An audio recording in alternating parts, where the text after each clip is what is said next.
दोस्तों, स्वागत है आपका मेरे YouTube चैनल PYQ हब में। आज हम एग्जाम्पल नंबर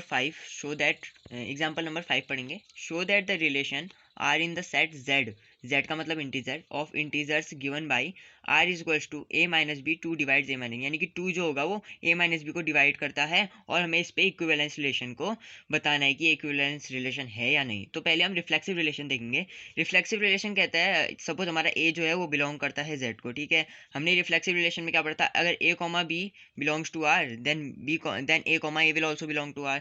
तो हम यहाँ पर देखते हैं a माइनस बी करना था, तो हम b की जगह a रख लेंगे, यानी कि a माइनस a की वैल्यू अगर जीरो है तो टू जीरो से डिविजिबल होता है, नहीं होता है? होता है ना, टू जीरो से डिविजिबल होता है। तो टू जो होगा वो डिवाइड करेगा a माइनस ए को, यही हमें बताना था। रिफ्लेक्सिविटी यही हुई, टू डिवाइड करेगा a माइनस ए, तो सो a कॉमा a जो है वो बिलोंग करता है r को, ठीक है। तो r यहाँ से एक रिफ्लेक्सिव रिलेशन हो गया।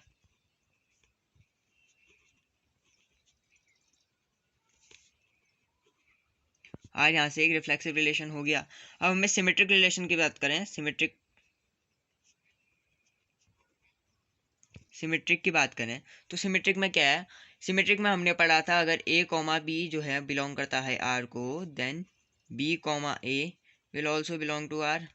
इसको यहाँ पे यूज़ करें, ठीक है। तो a कॉमा बी है हमारा, बिलोंग करता है r को, तो टू जो होगा वो डिवाइड तो करेगा a माइनस बी को, तो डिवाइड करेगा। आप कैसे देखते हैं,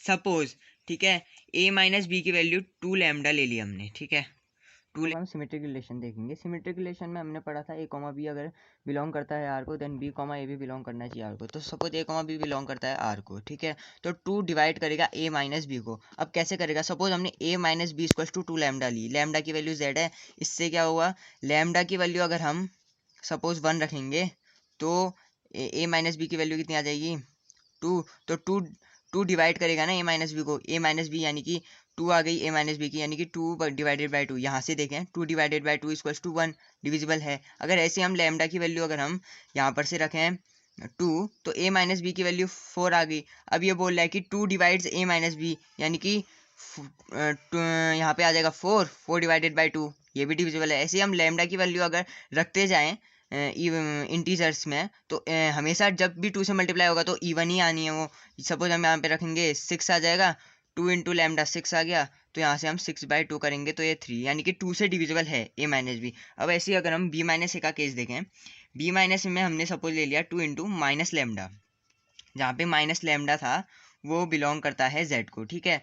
माइनस लैम्डा बिलोंग करता है जेड को। ऐसे ही हम अगर यहाँ पे भी वैल्यू रखें, ठीक है, ऐसे ही हम यहाँ पे भी वैल्यू रखेंगे तो तब भी ये डिविजिबल होगा, ठीक है। बी माइनस ए भी डिविजिबल होगा, तो टू डिवाइड्स बी माइनस ए, ठीक है। तो बी कॉमा ए जो होगा वो बिलोंग करेगा आर को, ठीक है। दस दस लिख सकते हैं हम, ए कॉमा बी अगर बिलोंग करता है आर को और b comma a, so b comma A will also belong to r. Hence यहाँ पर से हमारा सिमेट्रिक रिलेशन प्रूफ हो गया, ठीक है। सिमेट्रिक रिलेशन आ गया, ठीक है। यहाँ पर से सिमेट्रिक रिलेशन आ गया। यहाँ पे समझ गए होगे, लैम्डा की वैल्यू हमने वन रखी, ए माइनस बी की वैल्यू टू आई, तो टू से हमें डिवाइड करना था, यहाँ पर से डिविजिबल। ऐसे ही यहाँ पे भी अगर हम वैल्यू रखेंगे तो बी माइनस ए भी टू से डिविजिबल हो जाएगा, ठीक है। अब हम देखेंगे यहाँ पर से हम ट्रांजिटिव का केस देखेंगे। ट्रांजिटिव के केस में क्या आएगा, अगर हमने पढ़ा था कि अगर ए कॉमा बी जो है हमारा बिलोंग करता है आर को, एंड बी कॉमा सी भी जो है हमारा वो बिलोंग करता है आर को, then A comma C will also belong to r. Suppose हम यहाँ से लेंगे ए माइनस बी हमारा डिविजिबल है टू से, हमने ऊपर देखा ए माइनस बी जो है वो यहाँ से डिविजिबल है टू से, ठीक है। A minus B is divisible by two, ठीक है। तो सपोज हम यहाँ पर से ए माइनस बी को टू लैम्डा ले लेते हैं, ठीक है। हमने पीछे समझ ही लिया, लैम्डा बिलोंग्स टू यहाँ पर से जेड है। और अगर हमारा जो है बी माइनस सी है जो, वो भी डिविजिबल है टू से, ठीक है। वो भी डिविजिबल है टू से डिविजिबल बाई टू। तो हम बी माइनस सी को यहाँ से ले लेंगे, सपोज क्या लें हम, टू गामा ले लेते हैं, ठीक है। टू गामा ले लिया तो गामा की वैल्यू यहाँ से कितनी आ जाएगी, गामा सपोज हमारा z है। अब हम अगर इन दोनों को ऐड कर दें, ठीक है, a minus B plus b minus C, जो कि आएगा हमारे यहाँ से 2 लैम्डा, यहाँ पर से दोनों को ऐड करेंगे तो 2 लैम्डा प्लस 2 म्यू आएगा, 2 लैम्डा प्लस 2 गामा आएगा। तो यहाँ पर से गामा की वैल्यू ऐसे आ जाएगी, कॉमन ले लिया दोनों साइड से हमने, ये दोनों कट गए, a माइनस सी कितना आ गया 2 लैम्डा प्लस गामा। अब अगर हम यहाँ पर से a माइनस सी, जैसे हम लैम्डा की वैल्यू को सपोज हमने 1 रखा, गामा की वैल्यू को भी हमने 1 रखा, ठीक है, तो 1 + 1 2 हो गया, 2 × 1 + 1 कितना आ जाएगा 4 से 2 × 1 + 1, गामा की वैल्यू भी 1 रखी हमने, लैम्डा की वैल्यू भी 1 रखी, गामा की वैल्यू भी 1 रखी, 2 × 1 + 1 4। अब a माइनस सी की वैल्यू हमारे पास कितनी आ गई 4, तो 4 डिविजिबल होगा 2 से, यानी कि 2 इज डिविजिबल बाई 4, तो हमारे यहाँ से ट्रांजिटिव रिलेशन प्रूफ हो गया। अगर यहाँ पे हम 2 रखेंगे तो तब भी वैसा ही आएगा, तो यहाँ पर से हम देख सकते हैं 2 divides a minus c. So यहाँ से लिखते हैं हम, अगर a कॉमा बी हमारा बिलोंग करता है r को and b comma C belongs to r, then a comma C will also belong to r, ठीक है। तो a माइनस सी यहाँ से डिविजिबल हो गया, so it is a transitive relation, transitive relation. पढ़ेंगे एग्जाम्पल नंबर 6। तो एग्जाम्पल नंबर 6 क्या कह रहा है, let r be the relation defined in the set a. Set a दिया है हमें 1 2 3 4 5 6 7 रिलेशन दिया है a कॉमा बी, जहाँ पे both a and b are either odd, या तो ऑड है या इवन है। Show that r is an equivalence relation. हमें पहले इक्विवेलेंस रिलेशन इतना पार्ट कर लेते हैं पहले, तो सॉल्यूशन है इक्विवेलेंस रिलेशन का इस्टेब्लिश करना है। तो पहले हम इसको लिखते हैं, ठीक है। इसका रिलेशन बनाएंगे, अगर हम रिफ्लेक्सिव के लिए देखें, रिफ्लेक्सिव के लिए इसका रिलेशन बनाए सेट ए का, तो 1, 1 बनेगा हमारा, 2, 2 बनेगा, 3, 3 आएगा, 4, 4 आएगा, 5, 5 आएगा, 6, 6 आएगा, और 7, 7 आएगा, ठीक है। ये रिलेशन बनेगा जो कि बिलोंग करेगा आर को। तो यहाँ पर से हम सीधे देख रहे हैं कि आर जो है हमारा रिफ्लेक्सिव हो गया, रिफ्लेक्सिव रिलेशन सीधे सीधे हो गया ये, ठीक है। सिमेट्री के केस में देखते हैं हम, सिमेट्रिक के केस में देखते हैं, ठीक है। तो हम सपोज हमारा, हमने सिमेट्रिक में पढ़ा था कि a कॉमा बी सपोज हमारा बिलोंग करता है a को, ठीक है, बिलोंग करता है r को, और b कॉमा ए भी हमारा बिलोंग करता है r को, then b comma A will also belong to r, ठीक है। अगर a कॉमा बी बिलोंग करता है r को, तो b कॉमा ए भी बिलोंग करेगा r को। अब हम इसमें देखें, हमारे या तो हमारे, अब बोथ हमें बताया कि बोथ a और b जो है वो या तो ऑड होंगे या तो इवन होंगे, ठीक है। Both a and b are either odd और इवन, ठीक है। अगर ये दोनों ऑड और इवन है तो ये भी ऑड और इवन होंगे। इस हिसाब से हम both b and a are either odd और इवन, तो यहाँ पर से हमें मिल गया a कॉमा बी अगर हमारा बिलोंग करता है r को, इम्प्लाइज दैट b कॉमा ए भी हमारा बिलोंग करेगा r को। जहाँ पे a कॉमा बी जो हो, a कॉमा बी जो एलिमेंट्स होंगे ना वो इसके अंदर आने चाहिए, इस सेट के अंदर, तो फिर a कॉमा बी इस सेट के अंदर आएंगे, यानी कि a comma B belongs to a, so it is a symmetric relation, ठीक है। यहाँ से सिमेट्रिक रिलेशन हो गया। अब अगला देखते हैं हम, ट्रांजिटिव का केस आया।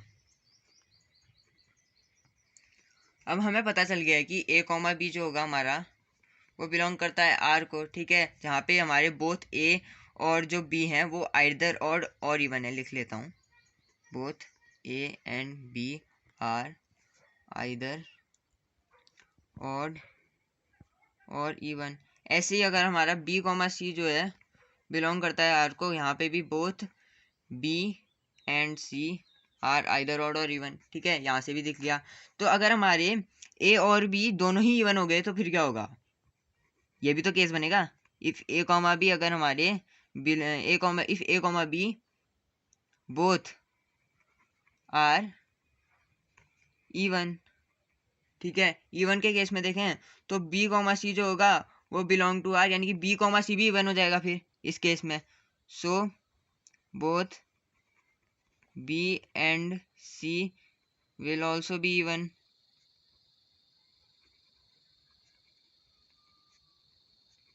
यहाँ से हमें पता चल गया। तो बोथ, तो यहाँ से हमने ट्रांजिटिव का क्या पढ़ा, A comma B belongs to R, B comma C belongs to R, then A comma C will also belongs to R, यानी कि ए एंड सी भी यहाँ पर से इवन हो गए, a and c are also even हो गया, ठीक है। अब अगर ये ऑड भी हो सकते हैं फिर ए कॉमा बी, यानी कि if a and b both are odd, both are odd, अगर ये दोनों ऑड हो गए तो हमारे जो बी कॉमा सी जो बिलोंग करते हैं आर को वो भी आउट हो जाएंगे। So both b and c are odd, ठीक है। बी और सी ऑड हैं, यानी कि ए और सी भी, ए कॉमा सी भी ऑड हो जाएंगे, ठीक है। तो हमें यहाँ से पता चल गया बोथ ए कॉमा सी या तो ऑड है या तो इवन है, ठीक है। यहाँ पे ऑड का केस यहाँ पे हमने देख लिया, या तो इवन यहाँ पे देख लिया, तो both a and c are या तो ऑड, आइदर ऑड और इवन। तो यहाँ पर से देयरफॉर ए कॉमा सी जो होगा वो भी बिलोंग करेगा आर को, यानी कि हम यहाँ से देखेंगे ए कॉमा बी अगर हमारा बिलोंग करता है आर को एंड बी कॉमा सी भी बिलोंग करता है आर को, देन ए कॉमा सी जो होगा वो भी बिलोंग करेगा आर को। पार्ट देखते हैं। Further show that all elements of subset 1, 3, 5, 7 are related to each other, ठीक है। हम ए सेट देखते हैं पहले, ठीक है। ए सेट क्या बोल रहा है, 1, 2, 3, 4, 5, 6, 7, ठीक है। ये हमें दिया है, ए सेट ए दिया है, ठीक है। अब इसका सबसेट दे रखे हैं हमें, सपोज कोई भी सबसेट ले लेते हैं, सपोज बी ले लेते हैं इसको, हाँ। 1, 3, 5, 7। अब हम देखते हैं कि ये एक दूसरे से रिलेटेड हैं, कैसे, इसमें भी एलिमेंट्स हैं 1, 3, 5, 7, इसमें भी हैं, ठीक है, इसमें भी हैं। तो फिर हम कह सकते हैं कि जो वन सबसेट है 1, 3, 5, 7 वो रिलेटेड हैं एक दूसरे से, ठीक है। All elements of subset 1, 3, 5, 7 are related to each other, तो वो एक दूसरे से रिलेटेड हैं क्योंकि वो सेट ए में भी लाई करते हैं, ठीक है। सो ऑल एलिमेंट्स, और इस साथ ही साथ ऑड भी है ना, जिस कारण ये इसमें देखो ऑड भी हैं, लाई करते हैं इसमें, ऑफ 1, 3, 5, 7, 5, 7 आर रिलेटेड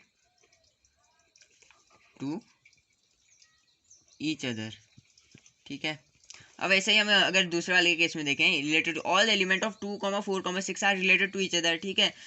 एक दूसरे से रिलेटेड हैं, 2, 4, 6 है सपोज, ये इसमें भी लाई करते हैं और एक दूसरे से रिलेट होंगे, इवन नंबर है साथ ही साथ, ठीक है, इवन नंबर भी हैं। तो फिर ये जो सेट ए है वो सारे इवन नंबर को भी कंटेन करता है, 2, 4, 6 जो इस सबसेट में है। तो फिर ये एक दूसरे के रिलेटेड होंगे ये सारे एलिमेंट्स, ठीक है। तो फिर so all elements of subset a, subset 2, 4, 6 are related to each other. अब अगला वाला देखते हैं, रिलेटेड टू ईच अदर, और इसके बाद बोल रहा है ये but no element of 1, 3, 5, 7 are related to any element of subset 2, 4 से हो ही नहीं सकता, ये ऑड नंबर है ये इवन नंबर है, ये एक दूसरे के रिलेट होंगे ही नहीं। तो हम यहाँ पर से लिखेंगे 1, 3, 5, 7 जो होंगे इनका कोई भी element, no element of this subset is related to elements of 2, 4, 6 as 1, 3, 5, 7 is contain odd number while 2, 4, 6 only contain even number। तो हम एक्सरसाइज 1.1 की तरफ बढ़ते हैं। तो पहला क्वेश्चन देखते हैं, determine whether each of the following relations are reflexive, symmetric and transitive. पहला पार्ट है, रिलेशन आर दिया हमें, ए दिया है 1,2,3 14 तक दिया है, so on 14 defined as x, y 3x minus y equals to 0। ठीक है, अब हम यहाँ से देखते हैं रिफ्लेक्सिव के केस में। देखें पहले हम रिलेशन बना लेते हैं, चलो ठीक है रिलेशन बना लेते हैं। तो सपोज हमारा x, y, अगर हम x की वैल्यू को 1 डालेंगे, ठीक है x की वैल्यू 1 डाली, सपोज हमने x इक्वल टू 1 पे अगर हमने x की वैल्यू 1 डाली तो 3 इंटू 1 कितना आ जाएगा, 1 माइनस वाई इक्वल्स टू 0। ठीक है, y की वैल्यू यहाँ से आ गई 3, तो हमने पहला रिलेशन तो आ गया हमारा 1,3। अगर हम 2 डालें, y की वैल्यू कितनी आ जाएगी 6, यानी कि 2 पे कितनी आ जाएगी 6। अगर ऐसे ही हम 3 डालेंगे तो 9 आ जाएगी। ठीक है, 3 डालने पे 9 आ जाएगी, 4 डालने पे हमारा 12 आ जाएगा। ठीक है, 4 डालने में 12, क्योंकि यहाँ पर तक 12 भी देखो 14 उसके बाद अगर हम 5 डालना स्टार्ट करेंगे, 3 5 जब 15 आ जाएगा, minus y equal to 0, y की वैल्यू 15। यहाँ पे डिफाइंड ही नहीं है, इस सेट के अंदर 15 आ ही नहीं सकता, तो हम इसको नेग्लेक्ट कर देंगे, ये आएगा ही नहीं। ठीक है, ये सेट के अंदर नहीं आएगा, तो यहाँ से हमारा एक ये रिलेशन आ गया। अब हम रिफ्लेक्सिव की तरफ जाएँ तो रिफ्लेक्सिव रिलेशन क्या बोलता है, अगर ए कॉमा बी जो है हमारा बिलोंग करता है आर को, then A comma A also belongs to R. ठीक है, A comma A will also belongs to R. अब हम सपोज हम 1,3 है जो हमारा, वो बिलोंग तो करता है आर को, लेकिन बट 1,1 तो यहाँ पे है ही नहीं ना, does not belongs to r, क्योंकि इस सेट इस रिलेशन में हमें 1,1 दिख ही नहीं रहा है। ठीक है, तो सो it is not a reflexive relation, reflexive relation. ठीक है, अब हम अगर अगले वाले में जाएं, सिमेट्रिक की बात करें।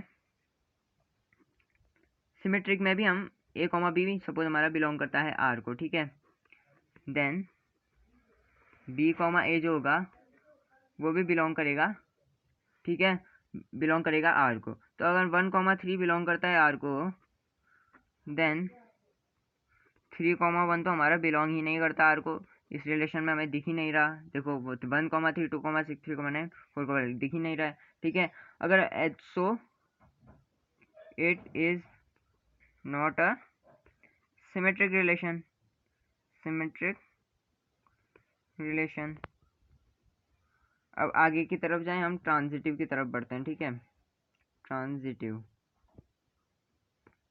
की तरफ बढ़ते हैं। अगर हमारा ए कॉमा बी जो है बिलोंग करता है आर को, हमने ये पढ़ा था, एंड बी कॉमा सी भी बिलोंग करता है आर को, देन जो होगा ए कॉमा सी जो होगा ना वो भी बिलोंग करता है आर को, हमने पढ़ा था। तो अब हम यहाँ से देखें 1,3 बिलोंग्स टू आर। ठीक है, 1,3 बिलोंग करता है आर को, और इसमें देखें एंड 3,9 भी जो है हमारा बिलोंग करता है आर को। ठीक है, 3,9, देन जो हमारा होगा 1,9 वो does not belongs to r, क्योंकि 1,9 जो रिलेशन है वो इसमें आएगा ही नहीं। देखो 1,3 2,6 3,9 4,9, 1,9 कहीं है ही नहीं, सो it is not a transitive relation, transitive relation.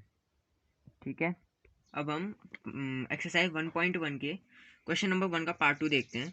Relation are in the set n of natural numbers defined as, ये रिलेशन दिया है हमें x comma y such that y is equals to x plus 5 और x की value जो है वो smaller than 4 है। तो हम पहले रिलेशन बना लेते हैं। अगर हम x की वैल्यू 1 रखेंगे, ठीक है, तो y की वैल्यू कितनी हो जाएगी, y की वैल्यू 1 + 5 हो जाएगी। तो फिर x की वैल्यू 1 रखने पर हमें y की वैल्यू कितनी मिली 6। ऐसे ही अगर हम x की वैल्यू 2 रखें, 2 रख के कितना होगा, 2 रख के हमारा आएगा 2 रख के 7 आएगा। ठीक है, ऐसे ही हम x की वैल्यू 3 रखेंगे तो 8 आएगा। तो ये हमारा बन गया relation r is equals to, ये रिलेशन बन गया। ठीक है, ये रिलेशन बन गया हमारा। अब इससे हमें शो करना है कि ये सिमेट्रिक है, रिफ्लेक्सिव और ट्रांजिटिव है। ठीक है, ये शो करना है हमें। तो अब इसे रिफ्लेक्सिव देखते हैं। ठीक है, रिफ्लेक्सिव के केस में देखें, ये वाला हमारा रिलेशन है। तो हमें पता है कि अगर a कॉमा बी जो है हमारा बिलोंग करता है आर को, देन b कॉमा ए जो होगा, देन a कॉमा ए जो होगा वो भी बिलोंग करेगा आर को। ठीक है, तो a कॉमा ए भी बिलोंग करेगा। अब इस केस में देखें, अगर जो 1,6 है वो बिलोंग करता है आर को, ठीक है, कर रहा है बिलोंग, तो बट लेकिन यहाँ पे देखें हम 1 जो 1,1 है वो बिलोंग नहीं कर रहा है आर को, क्योंकि 1,1 हमें इस रिलेशन में दिख ही नहीं रहा है। देखो 1,6 तो दिख गया ना, इस रिलेशन में है, लेकिन 1,1 नहीं है, सो it is not a reflexive relation. ठीक है, यहाँ से हमें पता चल गया ये रिफ्लेक्सिव रिलेशन नहीं है। ठीक है, अब उसके बाद हम देखें सिमेट्री के केस में। सिमेट्री के केस में अगर हम इसे देखें, सिमेट्रिक में हमने पढ़ा था कि अगर ए कॉमा बी जो है वो बिलोंग करता है आर को, देन बी कॉमा ए जो होगा वो भी बिलोंग करेगा आर को। तो फिर अगर हम 1,6 की देखें, 1,6 अगर बिलोंग करता है आर को, तो हमें होना चाहिए, लेकिन जो हमारा 6,1 है वो बिलोंग नहीं कर रहा है आर को। देखो कि यहाँ पे कहीं भी 6,1 नहीं दिख रहा है, लेकिन 1,6 तो है, सो it is not a symmetric relation. ठीक है, ये सिमेट्रिक रिलेशन नहीं है। अब ट्रांजिटिव है, यहाँ पे इंपॉर्टेंट है, अच्छे से देख लेना, इससे क्वेश्चंस कभी घुमा फिरा के दे देते हैं। तो फिर अगर हमने ट्रांजिटिव में पढ़ा था, अगर ए कॉमा बी जो है वो बिलोंग करता है आर को, एंड बी कॉमा सी जो है वो भी बिलोंग करता है आर को, देन ए कॉमा सी जो होगा वो भी बिलोंग करना चाहिए आर को। अब हम यहाँ देखें, यहाँ पर देखते हैं हम, ठीक है, 1,6 जो है वो बिलोंग करता है आर को। ठीक है, अब हमें 6,1 का तो कोई पेयर ही नहीं दिख रहा है यहाँ पे। तो इस केस में जब हमें कोई रिलेशन में कोई ऐसा पेयर ना दिखे, सपोज हम यहाँ पे 2,7 लेते हैं, 2 का भी कोई पेयर नहीं दिख रहा है हमें। ठीक है, होना यहाँ पे चाहिए था कि 6, जो सपोज 6,3 होना चाहिए था, 6,3 बिलोंग टू आर होना चाहिए था, लेकिन यहाँ पे हमें कुछ ऐसा दिख ही नहीं रहा है। तो इस केस में जब हमें कोई ऑर्डर्ड पेयर ना मिले किसी का भी इस रिलेशन में, तो उसे वहाँ पे उस केस में वहाँ पे ट्रांजिटिव होगा। ये एक्सेप्शनल केस है, इसको लिख लेना। So it is a transitive relation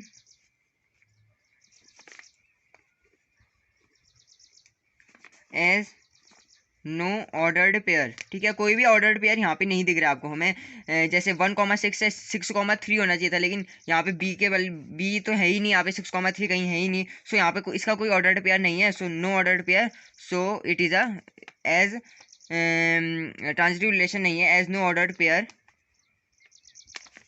is found in above relation. ठीक है, इस रिलेशन में हमें कोई भी ऐसा ऑर्डर्ड पेयर नहीं दिख रहा है जो बी कॉमा सी को शो करे, तो ए कॉमा सी को तो वैसे ही शो नहीं करेगा वो। ठीक है, तो इससे हमें पता चलता है अगर हमें कोई ऑर्डर्ड पेयर ना दिखे तो वो ट्रांजिटिव होगा। ठीक है, तो ये एक ट्रांजिटिव रिलेशन है। Thank you and please like and subscribe the channel.